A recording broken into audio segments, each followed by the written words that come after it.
नमस्कार बच्चों। Today we are going to discuss class 8 English assessment worksheet number 5। ये आपकी 22 ऑफ अक्टूबर 2021 की वर्कशीट रहेगी। ये जो आपकी असेसमेंट वर्कशीट होती है आपके क्लास टेस्ट आपके यूटी की तरह होती है। सो आपसे एक्सपेक्ट किया जाता है, उम्मीद की जाती है कि आप इनको खुद कीजिए, सेल्फ कीजिए। सेल्फ कर सकते हो, दैट्स ग्रेट, बहुत अच्छी बात है। क्योंकि अगर आप सेल्फ करते हो तभी तो आप सीख पाते हो ना, समझ पाते हो कि आपने कितना पढ़ा है, कितना समझा है, कितना आपने सीखा है। ये सब चीज़ें आप असेस कर पाते हो। अगर आप खुद नहीं कर सकते या खुद नहीं करना चाहते तो भी एटलीस्ट ट्राई जरूर कीजिए। सबसे पहले आपको इस असेसमेंट वर्कशीट को खुद सॉल्व करना है। उसके बाद जो भी आपके आंसर रहते हैं, जो भी आपका सॉल्यूशन रहता है, वो आप इस वीडियो के साथ टैली या मैच कर सकते हो और उसके बाद अपने आंसर्स को आप करेक्ट कर सकते हो। Let's begin. चलिए शुरुआत करते हैं हम आज की इस असेसमेंट वर्कशीट नंबर 5 की। आज की जो हमारी असेसमेंट वर्कशीट नंबर 5 है, इसमें 2 पार्ट्स रहेंगे। फर्स्ट पार्ट में हमें एक एक्सट्रैक्ट दिया है फ्रॉम द चैप्टर सुनामी। उस एक्सट्रैक्ट को हमें रीड करना है और उस पर बेस्ड रहेंगे हमारे फर्स्ट 5 क्वेश्चंस। नेक्स्ट जो हमारे 6 to 10 जो नेक्स्ट हमारे 5 क्वेश्चंस रहेंगे वो बेस्ड रहेंगे हमारी ग्रामर के ऊपर। Let's begin. चलिए सबसे पहले हम एक्सट्रैक्ट को रीड करते हैं। यहाँ पे बात की गई 2004 की सुनामी की। 2004 में South India, Sri Lanka, Indonesia, Thailand, इन कंट्रीज में एक बड़ी सुनामी आती है, डिजास्टर्स सुनामी आती है जिसमें लाखों लोग मारे जाते हैं। ओके, ये अब ये सुनामी क्या होती है थोड़ा सा मैं आपको बता दूं कि सुनामी कई सारे कारण हो सकते हैं सुनामी के। सुनामी एक्चुअली में जाइंट वेव्स होती है, बड़ी बड़ी लहरें होती है जो समुद्र के में उठती हैं और काफ़ी स्पीड के साथ आती है और कोस्टल एरिया में उसके कारण बड़े पैमाने पे नुकसान होता है, लॉस होता है, huge loss to the life and property both. Okay, अब ये आती क्यों है? इसके कई सारे कारण होते हैं। पहला, जैसे अर्थक्वेक आया, अंडर वाटर, समुद्र के नीचे भूकंप आया तो ये लहरें डेवलप हो जाती है, या वॉल्केनिक इरप्शन हुआ कोस्टल एरिया में या फिर आइलैंड के ऊपर या अंडर वाटर, तब भी ऐसी लहरें डेवलप होती हैं। और कई बार लैंड स्लाइडिंग के बाद भी ऐसी लहरें डेवलप हो जाती हैं। हालांकि लैंड स्लाइडिंग के बाद जब इस टाइप की वेव्स क्रिएट होती है वो इतनी ज़्यादा डिजास्टरस नहीं होती है। तो चलिए देखते हैं इस एक्सट्रैक्ट में क्या दिया गया कि before the giant waves slammed into the coast in India and Sri Lanka, the wild and domestic animals seems to know what was about to happen. कि उससे पहले कि ये जाइंट वेव्स है वो इंडिया के या श्रीलंका के कोस्टल एरिया से टकरा पाती, ऐसा लग रहा था कि जो डोमेस्टिक एनिमल थे, वाइल्ड एनिमल्स थे, they know about all these things. उन्हें पता था क्या होने वाला है। कैसे पता था? कि दे फ्लेड टू सेफ्टी, जो हम गैस कर सकते हैं कि वो सेफ्टी के लिए ऐसी जगहों पे चले गए थे जो सेफ थी। ओके, यानी कि वहां से दूर चले गए थे। इट मीन्स दैट उन्हें पहले से आइडिया था कि क्या होने वाला है। According to the eye witness accounts, की जिन लोगों ने देखा था उनके अकाउंट्स के अकॉर्डिंग, एलिफेंट्स स्क्रीम्ड, एलिफेंट्स थे वो चिंघाड़ना शुरू कर दिया था। And ran for higher grounds, ऊंची जगह पे चले गए थे। Dogs refuse to go outdoors, जो डॉग्स थे उन्होंने अपने मालिक के साथ बाहर निकलने से मना कर दिया था कि आज तो हम घर पर ही रहेंगे। And flamingos abandon their low lying breeding areas, और जो फ्लेमिंगोज जो निचले वाले इलाके थे जहाँ पे वो अपने अंडे देते हैं, तो उन एरिया को उन्होंने छोड़ दिया था, दूसरी जगह पे चले गए थे। And zoo animals rushed into their shelters and could not be induced to come back out, और जो जू एनिमल्स थे वो भी अपने शेल्टर में अंदर की तरफ दुबक गए थे, घुस गए थे और बाहर निकलने से साफ मना कर दिया था। नो मतलब नो। ओके, तो ये सब कुछ बिहेवियर में चेंज देखा गया। वाइल्ड एनिमल्स थे या फिर डोमेस्टिक एनिमल्स थे, इनके बेस पे हम कह सकते हैं कि they know what was about to happen, उन्हें पता था कि क्या होने वाला है। मेनी पीपल बिलीव दैट, काफ़ी लोगों का मानना है कि एनिमल्स पोजेस सिक्स्थ सेंस, कि एनिमल्स होते हैं उनके पास सिक्स्थ सेंस होता है। Know when the earth is going to shake, वो जानते हैं कि कब जो ज़मीन है, हमारी धरती है, वो शेक मतलब कांपने वाली है, यानी भूकंप आने वाला है। And some expert believe that animals more acute hearing helps them to hear और फील द अर्थ्स वाइब्रेशन, कि एनिमल्स के पास हमारे से ज़्यादा एक्यूट, ज़्यादा बेटर हियरिंग जो कह सकते हैं कि इस टाइप की पोटेंशियल होती है उनमें, ठीक, एबिलिटी होती है उनमें, जिससे वो अर्थ के वाइब्रेशन को हमसे कहीं पहले हियर कर पाते हैं, सुन पाते हैं या उसको फील कर पाते हैं। They can sense an approaching disaster long before humans realize what is going on, और जो अप्रोचिंग डिजास्टर होता है वो हमारे से कहीं पहले वो इसको रियलाइज कर पाते हैं। इसीलिए तो वो बच गए थे, इसीलिए तो वो वहाँ से सेफ जगह की तरफ चले गए थे, most of the animals. We can not be sure whether animals have a sixth sense और नॉट, कि हम इस चीज़ को लेकर के श्योर नहीं हो सकते कि उनके पास सिक्स्थ सेंस होता है या नहीं होता। लेकिन जो डेटा क्या कहता है कि but the fact is that the giant waves that rolled through the Indian ocean killed more than 1,50,000 people in the dozen countries, but not many animals have been reported dead. जो वो tsunami आई थी, तो एक चीज़ clear है कि उस tsunami में लगभग 1.5 लाख के आसपास लोग मारे गए थे, ओके, सभी देशों में कुल मिलाकर के। लेकिन जो एनिमल्स की अगर बात की जाए तो बहुत कम एनिमल्स जो उस पेट में आए थे। तो इससे क्या आइडिया लगा सकते हैं? सेम थिंग कि उनके पास सिक्स सेंस होता है और वो पहले से इस चीज़ को रियलाइज़ कर चुके थे कि कुछ गड़बड़ होने वाला है। ठीक है, तो ये था हमारा एक्सट्रैक्ट। अब इसी पर बेस्ड रहेंगे हमारे नेक्स्ट 5 क्वेश्चंस। चलिए उनको सॉल्व करते हैं।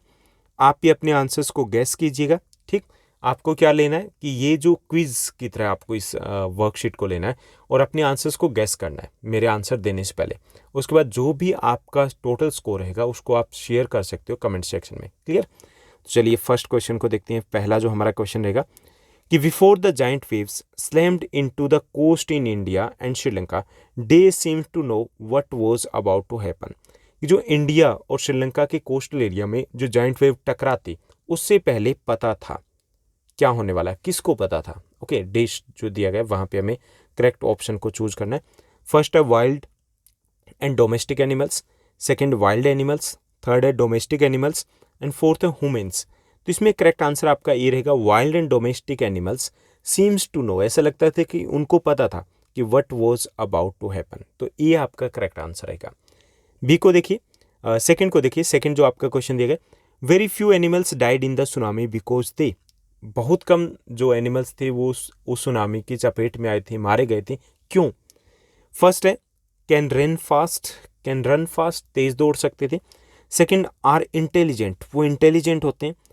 सी ऑप्शन दिया गया कैन हियर और फील द अर्थ्स वाइब्रेशन, अर्थ के वाइब्रेशन को हियर सुन सकते हैं या फील कर सकते हैं। डी आर फोरटेलर्स, उन्हें पहले से पता होता है क्या कुछ होने वाला है दुनिया में। क्लियर? तो इसमें करेक्ट आंसर आपका सी रहेगा। दीज एनिमल्स कैन हियर और फील द अर्थ्स वाइब्रेशन, उसको फील कर सकते हैं या फिर सुन सकते हैं। ठीक, तो सी आपका करेक्ट आंसर रहेगा। नेक्स्ट देखिए, थर्ड जो हमारा क्वेश्चन है, what were the beliefs behind very few animals being victim of the tsunami. Tsunami का शिकार बहुत कम एनिमल्स हुए थे, तो उनके पीछे बिलीव क्या है, क्यों ऐसा हुआ था? First, they possess A sixth sense, ये माना जाता है कि उनके पास सिक्स्थ सेंस होता है। Second, they have acute hearing abilities, उनके पास एक्यूट हियरिंग एबिलिटीज़ भी होती है, वो पहले से सुन पाते हैं, अर्थ की वाइब्रेशन को फील कर पाते हैं।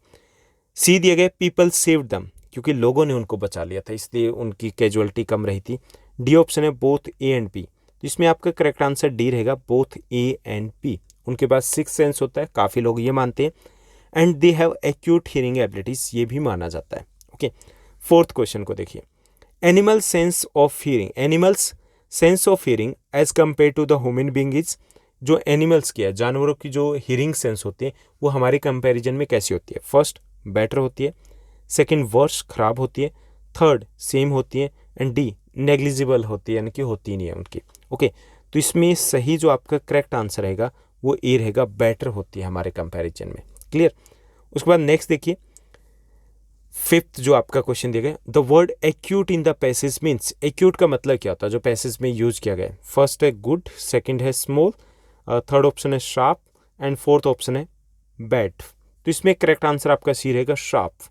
एक्यूट का मतलब शार्प होती है, तेज होती है। ठीक, तो यहाँ पर एक बार फिर से आप मैच कर लीजिए, टैली कर लीजिए अपने आंसर्स को। फर्स्ट जो आपका क्वेश्चन है उसमें करेक्ट आंसर आपका ए रहेगा, wild and domestic animals. Second जो आपका क्वेश्चन है उसमें करेक्ट आंसर आपका सी रहेगा, कैन हियर और फील द अर्थ्स वाइब्रेशन। जो थर्ड है उसमें आपका करेक्ट आंसर डी रहेगा, both A and B. Fourth को जो आपका क्वेश्चन है उसमें करेक्ट आंसर आपका रहेगा ए, बेटर। फिफ्थ क्वेश्चन में आपका करेक्ट आंसर सी रहेगा, शार्प। चलिए अब हम सिक्स्थ क्वेश्चन को देखते हैं। 6 to 10 जो हमारे क्वेश्चन दिए गए वो सभी ग्रामर पर बेस्ड रहेंगे। सिक्स्थ आपका क्वेश्चन दिया गया, days you please land me this magazine. Okay, यहाँ पे मोडाल्स को यूज करना है। Days you please land me this magazine, हम रिक्वेस्ट करें किसके लिए? हमें उससे मैगजीन लेनी कि क्या तुम मुझे अपनी मैगजीन दोगे। ओके, तो इसमें क्या हम करेक्ट वर्ड यूज करेंगे? फर्स्ट है कुड, सेकंड ऑप्शन है मे, थर्ड ऑप्शन है शुड एंड फोर्थ ऑप्शन है माइट। तो इसमें कुड है हम यूज करेंगे, यानी कि ए आपका करेक्ट आंसर रहेगा। कुड कब यूज करते हैं? जब पोलाइट रिक्वेस्ट करनी हो, बहुत पोलाइट रिक्वेस्ट करनी हो। तो यहाँ पे पोलाइट रिक्वेस्ट कर रहे हैं ना भाई, मैगजीन लेनी तो पोलाइटली बोलना होगा। तो जब पोलाइटली रिक्वेस्ट करते हैं तब हम कुड का यूज करते हैं, could you please land me this magazine. Okay, तो ए आपका करेक्ट आंसर रहेगा। बी देखिए, 1 days use zebra crossing to cross the road। First है कुड, कुड का मतलब होता है ना सकता था, पास्ट एबिलिटी के लिए यूज करेंगे। कैन कर सकते हैं, वन कैन यूज कर सकते हैं। सी है शुड यूज करना चाहिए। डी है मे यूज संभावना है। ओके, तो यहाँ पे जो आपका करेक्ट आंसर रहेगा वो सी रहेगा, शुड, क्योंकि यहाँ पे सजेशन दे रहे हैं, एडवाइस दे रहे हैं, नॉट द सजेशन, एडवाइस दे रहे हैं कैसा करना चाहिए। ऐसे आपको बोलते हैं ना, you should be punctual, you should come time on time, okay, your hand writing should be neat and clean, ऐसे आपको एडवाइस देते हैं। तो यहाँ पे एडवाइस दी जा रही है, तो यहाँ पे सी आपका करेक्ट आंसर रहेगा शुड। नेक्स्ट को देखिए, नेक्स्ट जो आपका क्वेश्चन दिया गया क्वेश्चन नंबर 8 हो जाएगा और बी पार्ट का ये थर्ड क्वेश्चन है। I am getting late, I days leave now. मैं लेट हो रहा हूँ और मुझे अब जाना चाहिए। फर्स्ट टर्म में आई मे लीव नाउ, मुझे अब जाना चाहिए। पॉसिबिलिटीज़ के लिए हम लाइट परमिशन के लिए मे को यूज़ करते हैं। सेकेंड है I must leave now, must होता है कंपल्सन, ठीक। माइट कम संभावना के लिए यूज़ करते हैं और कुड मतलब पास्ट एबिलिटीज़ के लिए यूज़ करते हैं या फिर हम रिक्वेस्ट के लिए यूज़ करते हैं। यहाँ पे आपका जो करेक्ट आंसर है वो बी रहेगा, मस्ट। मस्ट मतलब कंपल्सन है, अब तो जाना ही चाहिए मुझे, क्यों, क्योंकि लेट हो रहे हैं। ओके, तो बी आपका करेक्ट आंसर रहेगा मस्ट। नेक्स्ट देखिए, आई डेज अ फिल्म येस्टरडे, मैंने कल फिल्म देखी, येस्टरडे की बात है, देखी। जिसमें फर्स्ट है सी, ये तो फर्स्ट फॉर्म है, सेकंड फॉर्म आनी है। सेकंड है लुक्ड, लुक्ड नहीं होता। सी दिए गए वॉच, वॉच तो होता है लेकिन वॉच नहीं आएगा यहाँ पे, वॉच्ड होता तो हम ले लेते, ईडी लगा होता तो। लास्ट है डी ऑप्शन सा, तो यहाँ पे आपका करेक्ट जो आंसर है वो डी हो जाएगा सा, ठीक। वैसे तो वॉच होता है, मूवी देखी जाती है, वॉच होता है तो उसका वॉच्ड होना था, लेकिन ऐसा कोई ऑप्शन नहीं है तो हम डी के साथ जाएंगे सा, ये भी देखना ही होता है। क्लियर। फिफ्थ जो क्वेश्चन है, वैसे आपका क्वेश्चन नंबर ये 10 है, बी पार्ट का फिफ्थ है ये। Pandit Nehru days in 1964, option दिए गए डाइड, डाई, बॉर्न, बर्थ। वैसे उनकी डेथ की बात की जा रही है तो सेकंड फॉर्म हम यूज़ करेंगे यहाँ पर, क्योंकि पास्ट इंडेफिनेट में, तो यहाँ पे डाइड हो जाएगा। Pandit Nehru died in 1964। एक बार फिर से अपने आंसर्स को टैली कर लीजिए, मैच कर लीजिए। फर्स्ट जो आपका क्वेश्चन दिया गया बी पार्ट का, उसमें करेक्ट आंसर आपका रहेगा ए, गुड। सेकंड क्वेश्चन जो आपका दिया गया है उसमें सी करेक्ट आंसर रहेगा शुड। थर्ड में आपका बी करेक्ट आंसर रहेगा मस्ट। फोर्थ जो आपका दिया गया है उसमें करेक्ट आंसर आपका डी रहेगा सो। एंड फिफ्थ जो है इसमें करेक्ट आंसर आपका ए रहेगा डाइट। ये थी हमारी आज की assessment worksheet number 5। I hope सब कुछ आपको अच्छे समझ में आया होगा। अगर आपको ये वीडियो, ये वर्कशीट अच्छी लगी तो इस वीडियो, इस वर्कशीट को लाइक और शेयर जरूर कीजिएगा। आज के लिए बस इतना ही। Thank you, bye bye, have a nice day. मिलते हैं नेक्स्ट वीडियो में।